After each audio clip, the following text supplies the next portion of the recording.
الرحمن الرحیم اللہم صلی وسلم علی سیدنا و مولانا محمد وعلی آل سیدنا و مولانا محمد وبارک وسلم علیہ۔ جنٹل مینٹل ٹی وی کی جانب سے ڈاکٹر عامر عباس ملک آج ایک نئی اور اہم ویڈیو کے ساتھ آپ کی خدمت میں حاضر ہے۔ ویورز، آج کی ویڈیو خصوصی طور پہ واصفین حضرات کے لیے بنائی گئی ہے۔ جو لوگ حضرت واصف علی واصف رحمۃ اللہ علیہ کو فالو کرتے ہیں تو ان کے لیے آج ایک بیشبہ تحفہ لے کر میں آیا ہوں۔ آج کی ویڈیو کتاب قطرہ قطرہ کلزم سے منتخب کی گئی ہے، اور آج کی ویڈیو کے پہلے سیشن کا جو عنوان ہے وہ ہے بات سے بات۔ تو آپ ویڈیو کو اینڈ تک دیکھیں۔ اس ویڈیو کے اینڈ پہ 2 سے 3 موضوعات اور بھی شامل ہوں گے، تو ویڈیو تھوڑی سی لمبی ہو جائے گی، لیکن یہ خصوصی طور پر ایک پیکج لے کر آئے ہیں تاکہ آپ 2 سے 3 مضمون کو یکجا طور پہ دیکھ سکیں۔ شعبان شریف کا مہینہ شروع ہو چکا ہے اور آگے رمضان شریف کا مہینہ بھی آنے والا ہے، تو اسی حوالے سے میں نے یہ سوچا کہ آپ لوگوں کے لیے کچھ ایسی ویڈیوز بنائی جائیں جس میں 2 سے 3 موضوعات کو اکٹھا کر کے ایک 35 سے 40 منٹ کی ویڈیو بنائی جائے تاکہ آپ لوگ مستفید ہو سکیں حضرت واصف علی واصف رحمۃ اللہ علیہ کی جو فرمودات ہیں اس حوالے سے۔ تو چلتے ہیں آج کے پہلے موضوع کی طرف، جس کا عنوان ہے بات سے بات۔ واصف صاحب فرماتے ہیں، بہرحال یہ موسم خود ہی بدلتے ہیں۔ سفر کی تمنا جب آرام کی خواہش میں بدل جائے تو سمجھ لیجئے کہ ایک نیا موسم آ گیا، سکون کا موسم، آرام کا زمانہ۔ سکون کا موسم، آرام کا زمانہ، یادوں کے دن گھر کے اندر، عبادت کے زمانے، نصیحتوں کا وقت، احتیاط کے ایام، صحت کا خیال، زندگی کی کارگزاری کا حساب، کردہ اور ناکردہ خطاؤں کی بازگشت۔ انسان حیران ہو جاتا ہے کہ وہ اتنا کیوں بدل گیا۔ دراصل عمر بدل جاتی ہے، خیال خود ہی بدل جاتا ہے۔ نہ جوانی ہمارا قصور ہے، نہ بڑھاپا ہماری غلطی، یہ سب موسم زندگی کے اپنے موسم ہیں، ان موسموں سے گزرنا ہی پڑتا ہے۔ پھر ایک موسم آتا ہے، آخری پت جھڑ کا موسم، لاکھ کوشش کرو ٹھہر نہیں سکتے، دیواریں قائم رہتی ہیں اور مکان اندر سے زمیں بوس ہو جاتا ہے۔ وجود کے اندر کچھ بھی تو موجود نہیں رہتا، کہاں گئے سب کرشمے، سب کوا، سب رنگ، کیا ہوا؟ اس میں انسان کا کیا قصور؟ عظیم پہاڑ، سنگلاخ چٹانیں، ریت کا ڈھیر۔ وجود کے اندر کچھ بھی تو موجود نہیں رہتا، کہاں گئے سب کرشمے، سب کوی، سب رنگ، کیا ہوا؟ اس میں انسان کا کیا قصور؟ عظیم پہاڑ، سنگلاخ چٹانیں، ریت کا ڈھیر۔ انسان احتیاط کرے تو بھی کچھ نہیں کر سکتا۔ کیا انسان فصل کی طرح پیدا ہوتا ہے، مولی گاجر کی طرح؟ موسم سے آیا اور موسم کے دم سے زندہ رہا اور موسم کے ساتھ رخصت ہو گیا۔ کیا انسان کچھ بھی نہیں؟ کیا انسان اپنے ہونے میں بھی کچھ نہیں؟ کیا انسان ریکارڈ شدہ کیسٹ کی طرح ہے، بس چلتا رہا اور پھر ختم ہو گیا؟ کیا سب کچھ کاتب تقدیر کا ہے؟ اگر یہ سب کچھ اس کا ہے تو پھر انسان کا کیا ہے؟ انسان کو یہی بات تو مشکل معلوم ہوتی ہے۔ آزادی کیا ہے؟ آزادی کتنی ہے؟ مجبوری کیا ہے؟ مجبوری کس حد تک ہے؟ انسان کو عقل دی گئی، عقل کا استعمال بھی ضروری ہے، لیکن یہ بھی یاد رہے کہ کم عقل یا بے عقل انسان بھی عقل کا استعمال کرتا ہے۔ اس دنیا کی رونقیں عقل کے دم سے ہیں۔ عقل نے انسان کو ستاروں کی بلندیوں تک پہنچایا ہے، لیکن ستاروں کی گزرگاہوں کو ڈھونڈنے والا انسان یہ نہ معلوم کر سکا کہ زندگی کا راز کیا ہے۔ زندگی رونقوں میں گزرتی ہے اور راز تنہائیوں میں ملتے ہیں۔ راز بتائے نہیں جاتے، راز آگہی یا راز آشنائی کا راستہ دکھایا جاتا ہے۔ اجتماع کا راز اور ہے اور انسان کا راز اور۔ اجتماع ضرورت کے راز میں مبتلا رہتا ہے، ضرورتیں پوری کرنا، اجتماعی مسائل کا حل سوچنا، شہر بنانا، شہری زندگی کی آسائشوں کا خیال رکھنا، صحت کے لیے شفا خانوں کا انتظام، تعلیم کے لیے سکول کالج بنانا، پانی کا حصول اور پانی کا نکاس، سڑکوں، روشنیوں اور دفتروں کا اہتمام، نیز اخبار، ریڈیو، ٹی وی وغیرہ، یہ سب اجتماعی ضرورت کی باتیں ہیں۔ سفر وغیرہ کی سہولتیں ہر بامانی معاشرے کی ذمہ داری ہے۔ اجتماع اس بات سے بے خبر اور بے نیاز ہوتا ہے کہ کسی شہر کی 60 لاکھ کی آبادی 60 سال میں مکمل طور پر ختم ہو چکی ہوتی ہے، اور اس کی جگہ نئے لوگ اتنی بلکہ اس سے بھی زیادہ تعداد میں موجود ہوتے ہیں۔ شہر وہی رہتے ہیں، شہری بدل جاتے ہیں۔ ہمارے زمانے کے کلاس روم آج بھی طلبہ سے بھرے ہوتے ہیں، لیکن ہمارے ساتھ پڑھنے والے لوگ ایک ایک کر کے رخصت ہو جاتے ہیں، یعنی دنیا آباد رہتی ہے اور لوگ ختم ہوتے رہتے ہیں۔ ہم زندہ رہیں تو بھی کچھ عرصہ کے بعد ہم محسوس کرتے ہیں کہ ناآشنا لوگوں میں ہیں، آشنا بکھر جاتے ہیں اور ناآشنا موجود پائے جاتے ہیں، مل کر رہنے والے الگ الگ رخصت ہوتے ہیں۔ ہسپتال اپنی اہمیت اور افادیت کے سہارے قائم رہتے ہیں، اور ڈاکٹر مریضوں کی جان بچاتے بچاتے خود ہی کسی دن جان سے ہاتھ دھو بیٹھتے ہیں۔ اس سے مفر نہیں۔ جب جانا لازم ٹھہرا تو ٹھہرنے کے لیے کیا لازم ہے؟ جب سامان لد ہی جانا ہے تو کتنا سامان درکار ہے؟ انسان علم حاصل کرتا ہے، دانائی کا علم، دانا لوگوں کی باتیں پڑھتا ہے، روحانی اور دنیاوی زندگی کے سپہ سالاروں اور شاہ سواروں کی زندگی اور ان کے علوم کی داستانیں، ان کے ہم اثر اور ہم نواؤں کی گواہی کے قصے پڑھتا ہے، تو انسان یہ بھول جاتا ہے کہ دانائی کتاب سے حاصل نہیں ہوتی۔ دانا کی زندگی کا علم دانائی نہیں، دانا کی زندگی کا عمل دانائی ہے۔ مثلا ریت کے تپتے ہوئے صحرا میں عظیم انسان کا دیا ہوا خطبہ دانائی کا شاہکار خطبہ اگر ہم کسی ایئر کنڈیشن کمرے میں بیٹھ کر پڑھیں تو ہمیں کتنا فیض ملے گا۔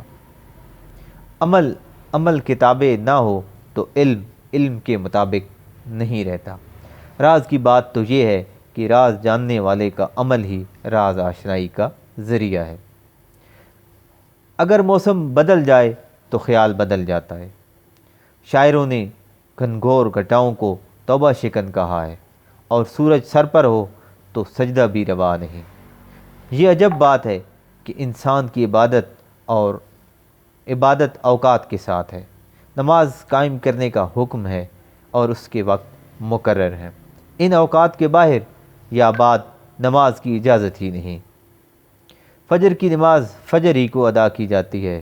ہم حال ایک حال میں رہنے کا عمل اس لیے مشکل ہے کہ کائنات کی کوئی چیز ہمیشہ ایک حالت میں نہیں رہ سکتی۔ انسان ہمیشہ بدلتا رہتا ہے اور ہمیشہ ایک سا ہی رہتا ہے۔ صحت خراب ہو تو کوئی موسم بھی خوشگوار نہیں، اور صحت خوشگوار ہو تو کوئی موسم خراب نہیں ہوتا۔ برے انسان کو ہر وقت برائی کا موقع مل جاتا ہے، اچھے کو اچھائی میسر آ ہی جاتی ہے۔ ایمان والے ہر حال میں ایمان پر قائم رہتے ہیں۔ کافر ہر لمحہ اپنے کفر پر کاربند رہتا ہے۔ وعدہ شکن کوئی بھی تو وعدہ پورا نہیں کرتا۔ بے وفا وفا کے بدلے میں ہی تو بے وفائیاں کرتا ہے۔ محبت والے محبت کرتے رہتے ہیں۔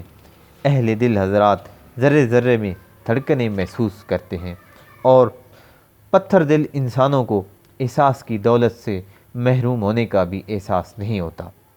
کل کے دعوے آج کی معذرت بن جاتے ہیں۔ سیاست ہمیشہ میدان میں رہتی ہے اور حکومت ایوان میں۔ غریبوں کی حالت بدلنے کا دعویٰ کرنے والے خود غریبی کے ذائقے سے ناشنا ہوتے ہیں۔ انسان عجب مخلوق ہے، خود تماشا ہے اور خود ہی تماشائی۔ انسان خود ہی میلہ لگاتا ہے اور خود ہی میلہ دیکھنے نکلتا ہے۔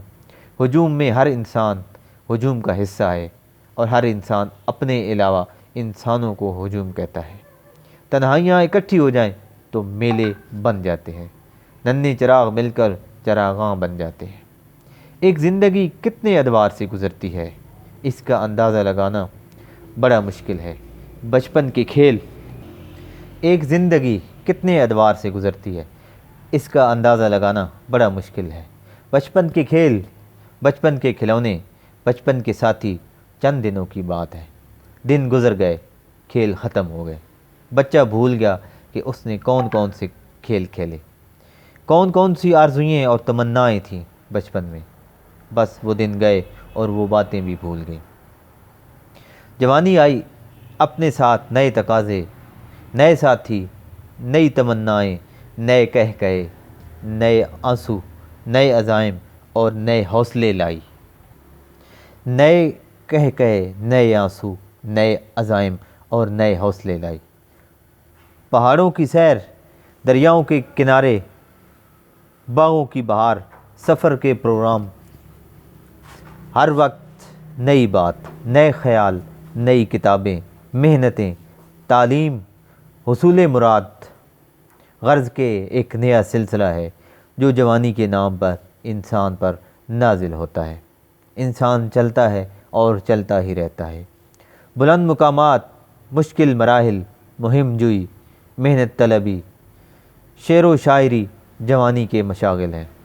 جوانی کھیلتی ہے، جوان آدمی جواں ہمت ہوتا ہے۔ جوان دل ملیں تو موسم، بلکہ ہر موسم خوشگوار ہوتا ہے۔ جوانی دلچسپیوں اور وابستگیوں کے چند طلسماتی ایام کا نام ہے۔ طلسماتی اس لیے کہ ان دنوں میں بڑے رموز آشکار ہوتے ہیں۔ انسان کو اپنے آپ میں کئی جلوے نظر آتے ہیں۔ جوانی بدصورتی کو بھی دیدہ زیب بنا دیتی ہے۔ جوانی افکار کی بہار کا موسم ہے۔ جوانی فاصلے طے کرتی ہے، دلوں کے فاصلے، وقت کے فاصلے، زمانوں کے فاصلے۔ جوانی جامے سے باہر نکلتی ہے، حدود سے آزاد ہونا چاہتی ہے۔ جوانی کچھ نہ کچھ کرنا چاہتی ہے، کچھ نہ کچھ، خواہ وہ غلطی ہی کیوں نہ ہو۔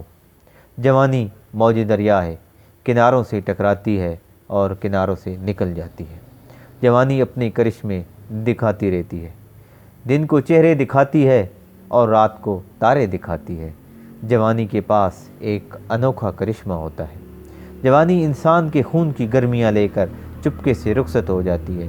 یہ جوانی کا آخری کرشمہ ہوتا ہے۔ انسان سوچتا رہ جاتا ہے کہ تاروں کی محفل ماند کیوں پڑ گئی، وابستگیاں بے اعتنائیوں میں کیوں بدل گئی، اپنے اجنبی کیسے ہو گئے۔ اس میں انسان کا اپنا جرم یا اپنی خوبی کا دخل نہیں ہے، یہ صرف موسم بدلنے کے نتیجے ہیں۔ عمر کا موسم بدل گیا، ذائقے بدل گئے، پروگرام بدل گئے، سرگرمیاں بدل گئیں، سب کچھ بدل گیا۔ موسم بدلنے کا وقت آ جائے تو وقت کا موسم بدل جاتا ہے۔ ہر وصال فراق سے گزرتا ہے۔ انسان اپنی مسرتوں کے زمانوں کی یادیں آنسوؤں سے تحریر کرتا ہے۔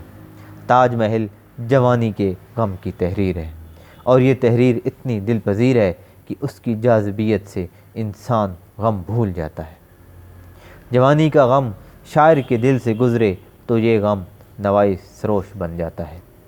آج ہم دیکھتے ہیں کہ سقراط کا علم جاننے والا سقراط نہیں بن سکتا، اس لیے کہ سقراط کسی کتاب کو پڑھنے کے بعد سقراط نہیں بنا۔ سیرت پر کتابیں لکھنے والا ضروری نہیں کہ مسلمان ہی ہو، غیر مسلموں نے بھی نعت کہی اور بہت اعلیٰ بھی۔ آج کا انسان راز آشناؤں کو پڑھتا ہے، راز نہیں جانتا۔ غیر مسلموں نے بھی نعت کہی اور بہت اعلیٰ بھی۔ آج کا انسان راز آشناؤں کو پڑھتا ہے اور راز نہیں جانتا۔ یہی وجہ ہے کہ آج کا انسان محنت کے باوجود سکون سے محروم ہے۔ اس کا علم تقریباً لامحدود ہے اور عمل تقریباً مفقود۔ لامحدود آرزوئیں محدود زندگی کو عذاب بنا دیتی ہیں۔ آج کا عصری کرب یہی ہے کہ انسان کثیر المقاصد ہو کر رہ گیا ہے۔ آج کا انسان مذہب سے آزادی چاہتا ہے، اس لیے کہ مذہب عمل کی دعوت دیتا ہے، اور عمل پر کاربند انسان انفارمیشن کے بیشتر علوم کو غیر ضروری سمجھنے لگتا ہے۔ آج کا انسان مقدر سے جھگڑا کرتا ہے، وہ کسی تقدیر کو ماننا اپنی توہین سمجھتا ہے۔ وہ خود بناتا ہے اپنی زندگی، اور زندگی محبت کی طرح بنتے بنتے بگڑ جاتی ہے۔ انسان مقدر کو کوستا ہے، مانتا بھی نہیں اور چھوڑتا بھی نہیں۔